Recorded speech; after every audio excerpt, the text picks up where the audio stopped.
আরো ভালো চিকিৎসা পরিষেবা পাওয়ার জন্য দিল্লির এইমসে নিয়ে যাওয়া হচ্ছে উডল্যান্ডস থেকে অভিজিৎ গঙ্গোপাধ্যায়কে। আরো বিস্তারিত তথ্য আপনাদের সামনে তুলে ধরবেন আমাদের সঙ্গে রয়েছেন আমাদের প্রতিনিধি পার্থ প্রতিম ঘোষ। হ্যাঁ পার্থ, যে কথা তুমি জানাচ্ছিলে।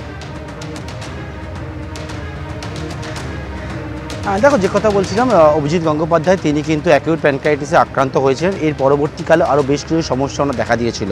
ওনাকে একেবারে এই উডল্যান্ডস হাসপাতালে আলিপুরে সেখানে আইসিইউতে রাখা হয়েছিল, অক্সিজেন সাপোর্ট দেওয়া হচ্ছিল এবং সেই অক্সিজেন সাপোর্ট চিকিৎসকরা বলছেন প্রথম দিকে যতটা পর্যায়ে দেওয়া হচ্ছিল সেই পর্যায়ে অনেকটা কমানো হয়েছে।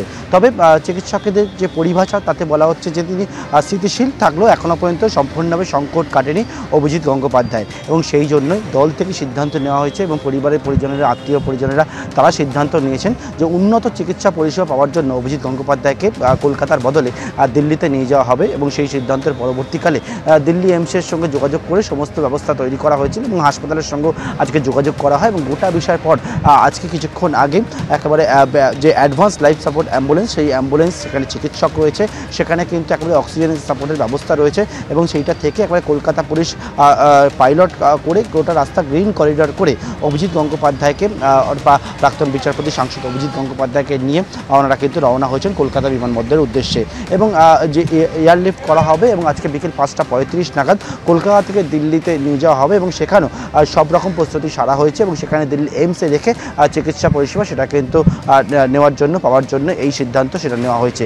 আজকে দেখলাম অভিজিৎ গঙ্গোপাধ্যায়কে একেবারে সম্পূর্ণভাবে সবটা প্রস্তুতি রাখা হয়েছিল এই উডল্যান্ডস হাসপাতালে। সেই অ্যাম্বুলেন্স চিকিৎসকরা আগে থেকে প্রস্তুত ছিলেন এবং সেখান থেকে পাইলট কার এসে যায় এবং গ্রিন করিডর করে এই মুহূর্তে কলকাতা বিমানবন্দরে নিয়ে যাওয়া হচ্ছে প্রাক্তন বিচারপতি সাংসদ অভিজিৎ গঙ্গোপাধ্যায়কে এবং 5:35 নাগাদ সেখান থেকে এয়ারলিফট করে দিল্লির উদ্দেশ্যে নিয়ে যাওয়া হবে এবং সেখানে দিল্লি এইমসে চিকিৎসা পরিষেবা পরবর্তী যে পর্যায়ে রয়েছে চিকিৎসকদের সঙ্গে ইতিমধ্যে কথা বলেছেন তারা এবং যে চিকিৎসকের যে এখানে যে যা যা চিকিৎসা হচ্ছে সেই সমস্ত মেডিকেল যে হিস্ট্রি রয়েছে সেই রিপোর্টগুলো রয়েছে সেই সমস্ত বিষয় ইতিমধ্যেই পাঠিয়ে দেওয়া হয়েছে দিল্লি এইমসের কাছে।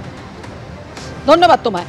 অর্থাৎ 5:35 এই মুহূর্তে নিয়ে যাওয়া হচ্ছে কলকাতা বিমানবন্দরে, তারপর 5:35 এয়ার অ্যাম্বুলেন্সে করে নিয়ে যাওয়া হবে তাকে দিল্লির এইমসে। উডল্যান্ডস হাসপাতালে চিকিৎসাধীন ছিলেন প্রাক্তন বিচারপতি অভিজিৎ গঙ্গোপাধ্যায়।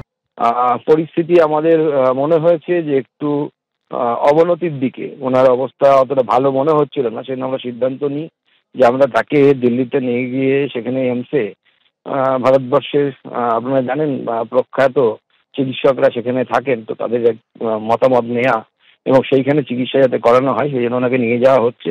আমরা আশা করছি যে ঈশ্বরের আশীর্বাদে উনি দ্রুত সুস্থ হয়ে উঠবেন এবং দিল্লিতে গিয়ে আশা করি বেটার ট্রিটমেন্ট পাবেন, আরও একটু ভালো ট্রিটমেন্ট পাবেন। পার্টি থেকে সিদ্ধান্ত, প্রধানমন্ত্রীর সিদ্ধান্ত, ওনার ফ্যামিলির সিদ্ধান্ত কি ওনাকে এইমসে নিয়ে যাওয়ার, তাই এইমসে নিয়ে যাওয়া হচ্ছে। হ্যাঁ, ও তো সুস্থ নেই, কিন্তু ওখানেই ট্রিটমেন্টটা হলে আশা করি সুস্থ হয়ে যাবেন তাড়াতাড়ি।